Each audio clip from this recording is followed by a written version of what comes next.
I'm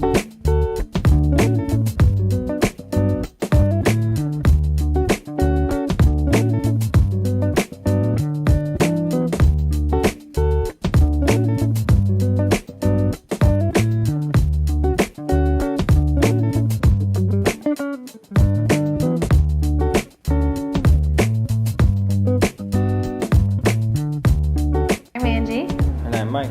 And we are Nikki and Lola. And we are here today at Sweet Woodruff for our very first trunk show. Pop-up shop. We went to LA and I said to Mike, I really want to make my jewelry line special, but I don't know how to make anything metal. So I said to him, and he said to me, well, what do you want to do? And I said, I don't know how to solder. He said, I know how to solder. And I said, well, I don't know how to cut metal. He said, I know how to cut metal. So somehow that's how we decided to make it together.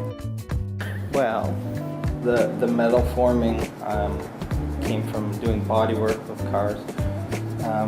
Polishing, I did a lot of polishing for custom motorcycles.